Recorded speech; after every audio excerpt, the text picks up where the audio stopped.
ఒక మంచి మనిషి సంబంధించిన మంచి కార్యక్రమంలో పాల్గొనడం, 4 మాటలు ఆమె గురించి మనందరం సంస్మరించుకోవడం చాలా సంతోషం అని అందరికీ మనం చేస్తున్నాను. నేను మామూలుగా అయితే ఇంకా సేపైనా ఉండేవాడిని, కానీ నాకు వేరే కార్యక్రమం ఇప్పుడు గోల్కొండ ఫోర్టు అక్కడ కార్యక్రమం ఉంది. దాని తర్వాత మళ్ళీ ఇంకొక కార్యక్రమం ఉంది. అందువల్ల నేను భగీరథ గారికి చెప్పాను, సమయం మీరు ముందు చెప్పుంటే నేను అడ్జస్ట్ చేయొద్దును, బట్ ఇప్పుడు అని అంటే సరే రామ్ పర్వాలేదు సార్ ఉదయాన్నే అంటే నేను అన్నాను ఫిలిం నగరు సినిమా వాళ్ళు ఉదయం అంటే పర్వాలేదు సార్ అన్నారు. సంతోషం. ఈరోజు అక్షర నిలబడగలడు అంతసేపు చూడండి, అంతసేపు ఉండగలడు దాంట్లో. మనందరం ఇక్కడ ఏకత్రితమై అందరం ఒక మంచి నటి, మంచి నిర్మాత, మంచి గాయని, ఒక మంచి స్టూడియో అధినేత, వీటన్నిటిని మించి మంచి వ్యక్తి, వారిని గురించి సంస్మరించుకోవడం ఒక మంచి కార్యక్రమం అని చెప్పి నేను భావిస్తున్నాను. 101 సంవత్సరాలు పరిపూర్ణమైన జీవితాన్ని ఏ విధంగా చూసినా పరిపూర్ణమైన జీవితాన్ని గడిపిన ఆమె తెలుగు సినిమా ప్రారంభ దశ నుంచి స్వర్ణయుగం ఈరోజు ప్రపంచ స్థాయికి తెలుగు సినిమా ఎదిగింది. ఇంతవరకు కూడా ఆమె దానికి ఒక ప్రత్యక్ష సాక్షిగా ఉండి మనకందరికీ కొంత ఆదర్శంగా ఉన్నారని చెప్పడం అతిశయోక్తి కాదు. ఆమె ప్రముఖ నటిగానే కాకుండా ఒక నిర్మాతగా ఉండి, స్టూడియో అధినేతగా ఉండి, గాయనిగా ఉండడం అవుతుందో ఆల్ ఇన్ వన్ అన్నట్టుగా ఆయా అన్నింటిలో పేరు తెచ్చుకోవడం చాలా గొప్ప విషయం. దాంతోపాటు మనందరికీ సంతోషం కలిగించే మరొక విషయం ఏంటంటే, మనందరి యొక్క ఆంధ్రుల యొక్క అభిమాన నటుడు శ్రీ నందమూరి తారక రామారావు గారు ఆ సినిమా రంగానికి పరిచయమైన ఆ మన దేశం చిత్రానికి కూడా ఆమె నిర్మాత కావడం చాలా గొప్ప విశేషం. నాటకాల్లో ఇందాక మనకు చెప్పారు, అందువల్ల నేను ఎక్కువగా చెప్పను. చాలా చక్కగా తక్కువ సమయంలో అయినప్పటికీ కూడా మంచి ఆడియో విజువల్ను ఆమె సమగ్ర జీవితాన్ని గురించి మనకు అందించే విధంగా చాలా చక్కగా మన ముందు ప్రదర్శించారు. మరి బాలనటిగా మొదలై ప్రముఖ దర్శకుడు అయినట్టు పుల్లయ్య గారు తెరకెక్కించినట్టు సతీ అనసూయ సినిమా రంగానికి చేరువై మరి ఈ కచ్చ దేవయాని చిత్రంతో మంచి గుర్తింపు తెచ్చుకున్న ఆమె అనేక సినిమాల్లో నటించి ప్రజాభిమానాన్ని సంపాదించారు. అప్పట్లో చెప్తూ ఉంటారు, అత్యధిక పారితోషికం తీసుకున్న తొలి కథానాయిక కూడా కృష్ణవేణి గారి గురించి చాలామంది చెబుతూ ఉంటారు.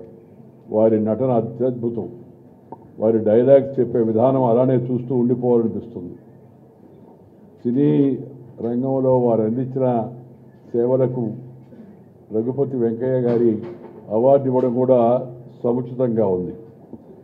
ముఖంలోనే హావభావాలను వెలికిస్తూ నేను ముఖ్యంగా చెప్పదలుచుకుంది, ఈనాటి సినిమా రంగంలో ఉన్నవాళ్ళు, కొత్తగా వచ్చేవాళ్ళు అందరూ తెలుసుకోవాల్సింది, నేర్చుకోవాల్సింది, అనుసరించాల్సింది ఆ ముఖంలోని హావభావాలతోనే సందేశాన్ని ఇవ్వడం, ప్రజలను సంతోషపెట్టడం అది చాలా గొప్ప విషయం. కొద్దిమంది మాత్రమే ఆ విధంగా చేయగలరు. మనం చూసిన వాళ్ళలో రామారావు గారు, అలాగే నాగేశ్వరరావు గారు, తర్వాత మన మందునంటే ఇప్పుడు మురళీమోహన్ గారు, వీళ్ళందరూ కూడా సినిమాల్లో ఒక ఉన్నత ప్రమాణాలు పాటించారు.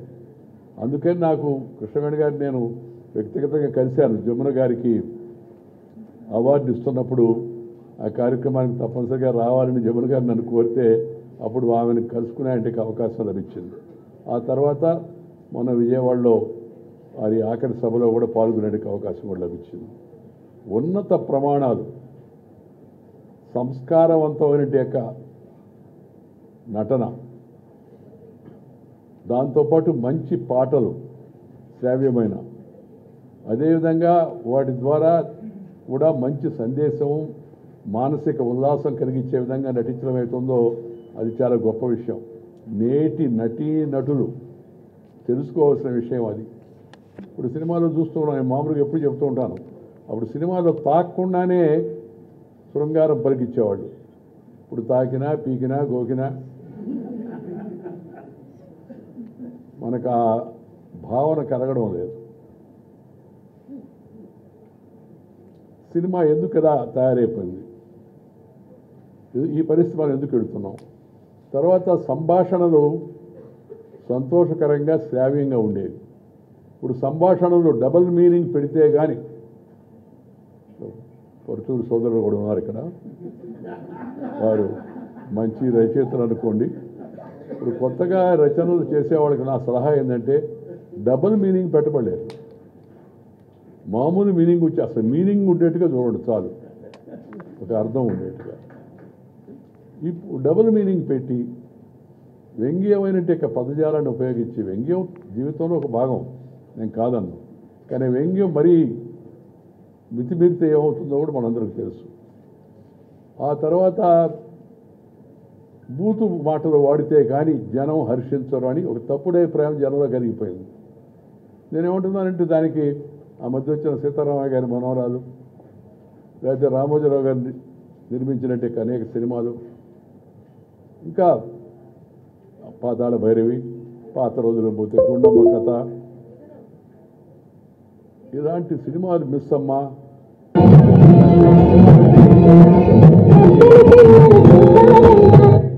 మనకి ఇలాంటి సినిమాలన్నీ మనకి మానసిక ఉల్లాసాన్ని కలిగించాయి, చాలా రోజుల పాటు నడిచాయి, ప్రజల యొక్క నాలుకల్లో నిలబడిపోయాయి.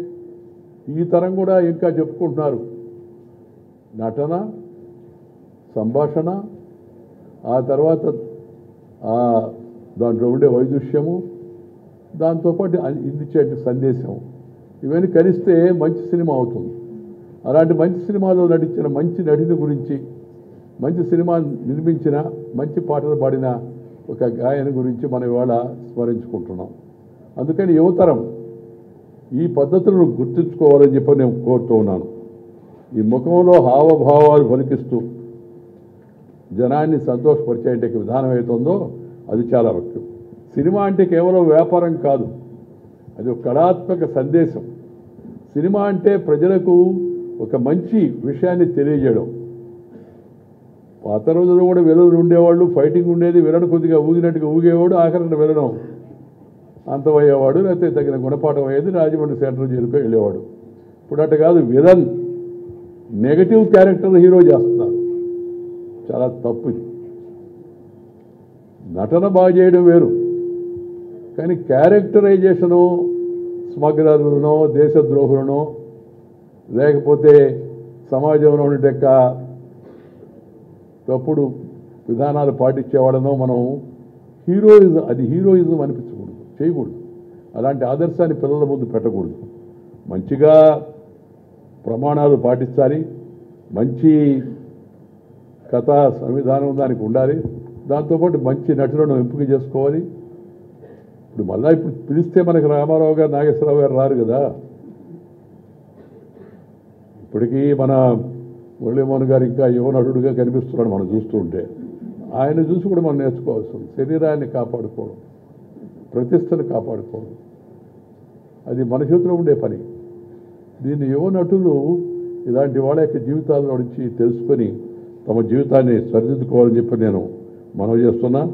నేను ముఖ్యంగా చెప్పదలుచుకున్న విషయం ఇందాక చెప్పినట్టుగానే సినిమా సందేశాన్ని అందించాలి, సినిమా సంతోషాన్ని కలిగించాలి, సినిమా మానసిక ఉల్లాసాన్ని కలిగించాలి, సినిమా ఆ భావనను కలిగించాలి. అంతేగాని సినిమాకి పోయి వస్తే అబ్బా ఎందుకు వచ్చేవారా బాబు ఆయన తలనొప్పే సినిమా ఓడమేం పోయేది, తర్వాత తలనొప్పి అని చెప్పని బాధపడుతుండేది.